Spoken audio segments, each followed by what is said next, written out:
In the racing field, many success stories are told. There are those who stand at the top of nations. There are those who reach the pinnacle of the world. But there is only one who eclipses all history. The racer that God built. Secretariat. Secretariat has opened a 22-length lead. He is going to be the Triple Crown winner. Here comes Secretariat to the wire. An unbelievable, an amazing performance. Born on March 30th, 1970 at Meadow Farm, Virginia, Secretariat was, by all accounts, destined for greatness. He was sired by Bold Ruler and Something Royal, and from the jump was recognized as being exceptionally powerful. Though he did start as clumsy, it was clear that Secretariat was destined to become a champion. In spite of what he would later achieve, Secretariat actually had a relatively rocky start to his career. Debuting in 1972 at the age of 2, Secretariat finished 4th in that first race, which isn't exactly the start you would expect a legendary racer like Secretariat to have. However, after this loss, Secretariat went on to win 7 out of 8 of his next races, with the only loss he suffered being due to a disqualification, which moved him from first to second. He did actually cross that finish line first, but he was placed in second because of that DQ. It was also after his second race that he was paired up with the jockey that would go on to ride him for the rest of his career, Ron Turcotte.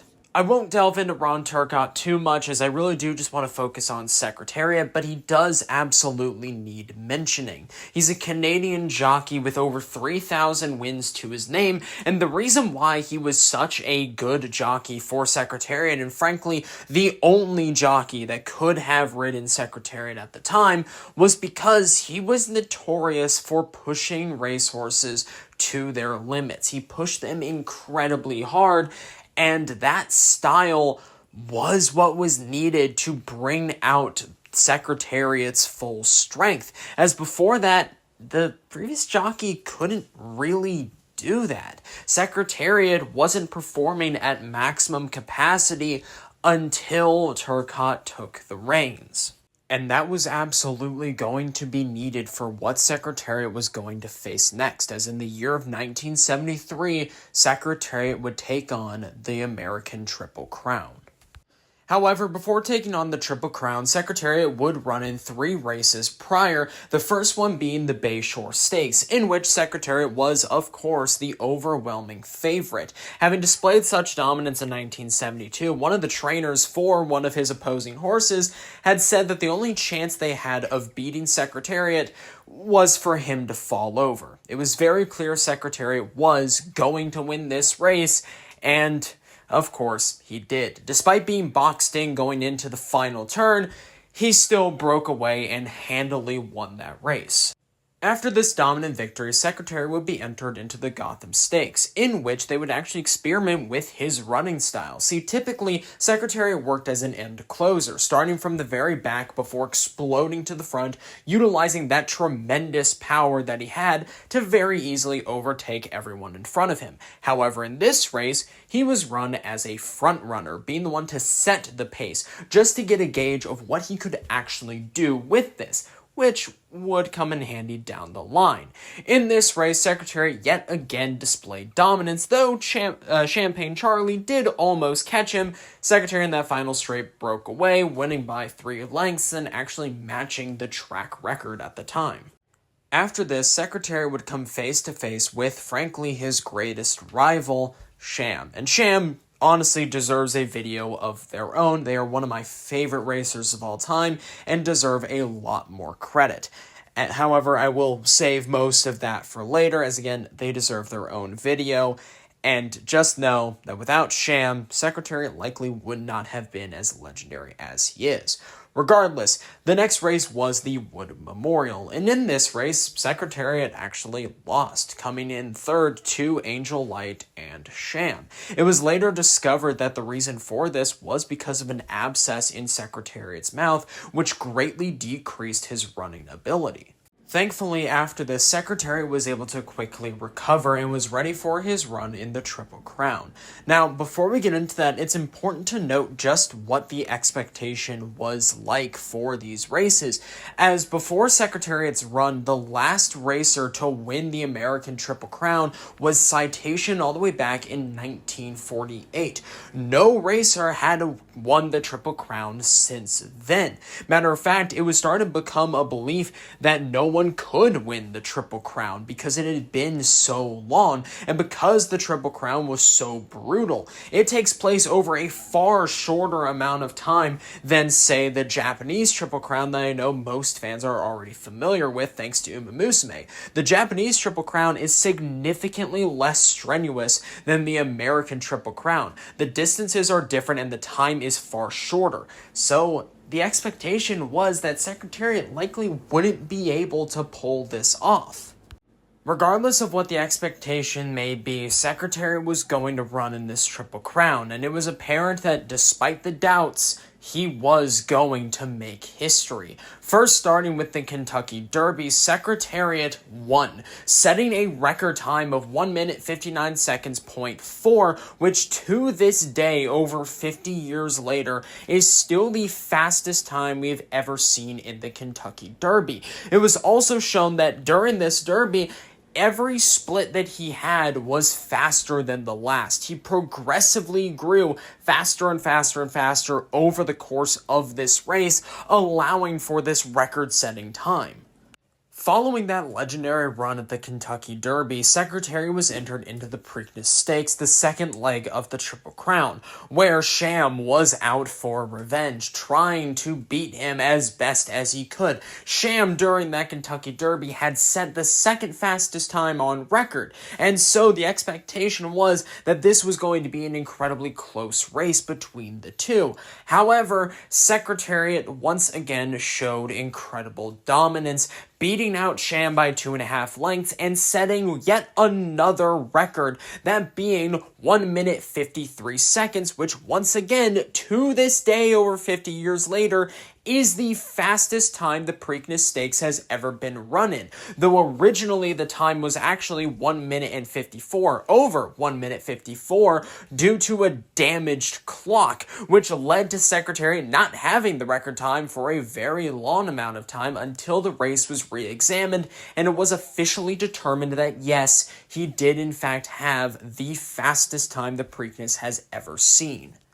His run in the Kentucky Derby and the Preakness Stakes were already incredibly impressive, seizing 2 out of the 3 crowns, but there was still a third crown to grasp, that being the Belmont Stakes, and it was here that Secretariat would make history. It was here that we would see the experimental style that he employed back in the Gotham Stakes make its return, showcasing his front-running abilities, though in this race, he was less of a front-runner and more of a runaway, as him and Sham broke away from the rest of the horses, staying neck and neck for most of the race until that latter half. And in that latter half, Secretariat broke away, leaving behind all other competition, the lead widening and widening and widening as it seemed like he was running by himself, the cameras zooming out just to capture the other horses behind him. It was clear then and there that this was going to be his victory. This was his race, and he was going to have the Triple Crown. As they rounded the final corner, the lead only continued to grow as Secretariat continued to build speed throughout this entire race.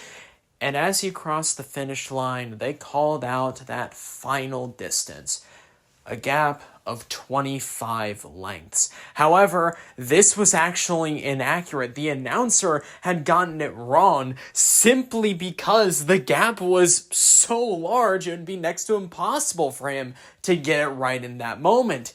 And upon further assessment, it was deemed that Secretariat had won by a margin of 31 lengths, setting a record time for the Belmont Stakes at 2 minutes 24 seconds, which, just like the Preakness and Kentucky Derby, has yet to be touched. 50 years standing, Secretariat has records in all 3 legs of the Triple Crown. In 50 years, no racer has beaten his times in the American Triple Crown, which is one of the most difficult sequences of races you will ever find.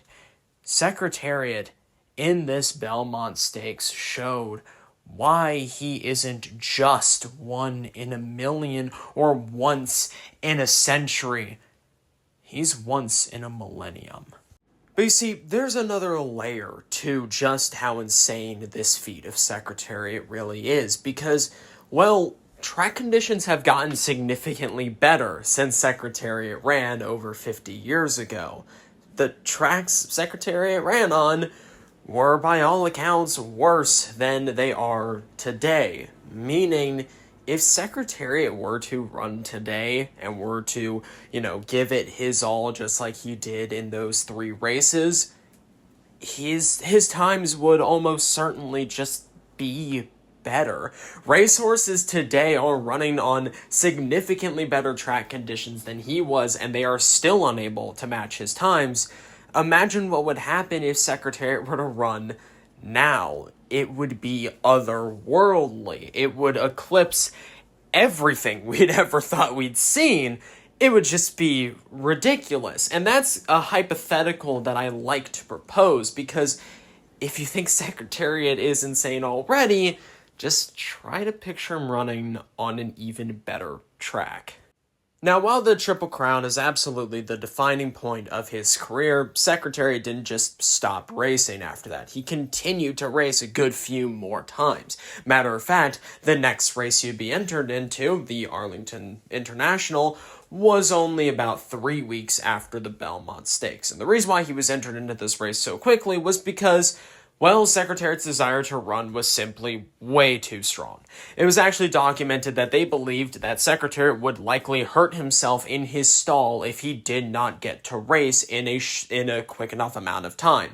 After that Belmont, he just wanted to run again, and so he was entered into this race where, of course, he was the heavy favorite. Now, to say Secretariat was the favorite in this race would be an understatement. He was so heavily the favorite that he created a minus pool of over $17,000. There wasn't a single doubt that Secretariat was going to win this race in dominant fashion, and he very much did so. Despite starting poorly, he quickly took the lead and won the race by a margin of 9 lengths, also setting a time of 1 minute 47 seconds flat, which was just shy of the record for the track at the time. However, it is very strongly believed that had Secretariat run with a horse that could actually push him in this race, there was a very, very, very strong possibility that he would have set the new record for the track, and at that time would have likely stood for another century.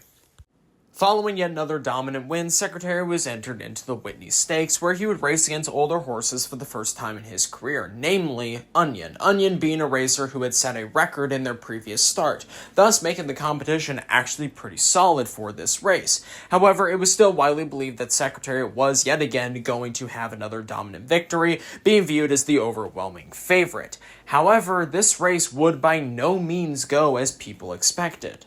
Unfortunately, when the race started, Secretariat broke poorly, while Onion got to the front setting the pace, with this pace being a relatively slow one, which is incredibly favorable for frontrunners like Onion. It essentially allows them to conserve their energy for the final straight while still maintaining a lead. Despite this, Secretariat still gave chase, Turcotte commanding him to cut to the inside rail, rather than their usual strategy of going to the outside. However, Turcotte observed that Secretariat was responding a lot more sluggishly than normal, leading to Onion maintaining this lead and breaking away, winning the race. This was a drastic upset, and it was later found that Secretariat was suffering from a viral infection and a low-grade fever, thus inhibiting his race performance. But regardless, Onion was the one to defeat Secretariat. Even with the surprise upset, Secretariat was still going to be entered into his next race, the Marlborough Cup, this time fully recovered. However, for this race, he was paired up against some relatively steep competition yet again. One of the horses he's up against is River Ridge, who was actually a stablemate of his, and who themselves was a Double Crown winner, winning both the Kentucky Derby and the Belmont Stakes back in 1972. This race was also going to be Secretariat's rematch against Onion, trying to avenge that loss they suffered in the previous race. And avenge the loss he very much did. Sitting around the 5th position, Secretariat waited until the right moment to make his move, cutting to the outside and quickly overtaking all those in front of him. The gap widening to 3.5 lengths as Secretariat crossed the finish line, setting a record time of just over 1 minute and 45 seconds, which at the time was not just a record for the track, but was a record for the world at that distance on dirt.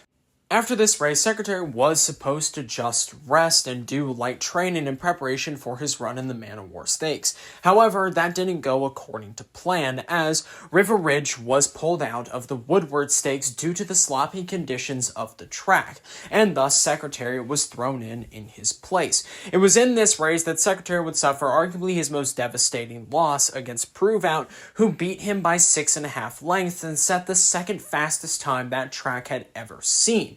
This was a wild upset, but it's important to note that Secretariat was very much not at his best condition for this race, which does seem to be a running theme throughout all of his losses.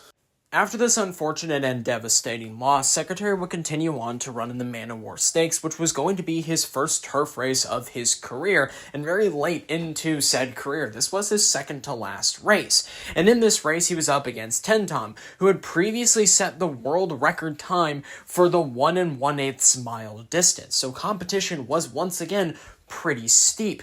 And yet, Secretariat met this challenge head-on and absolutely exceeded all expectations. Despite the inherent disadvantages, Secretariat broke out as a front-runner, maintaining that front-running lead throughout the entire race. However, on that final straight, Ten Tom actually got really close to Secretariat and was within half a length of him. However, when this happened, Turcotte gave Secretariat a little signal, and Secretariat proceeded to break away, gapping Ten Tom by 5 lengths and setting a record time for the course of 2 minutes 24 4/5 seconds.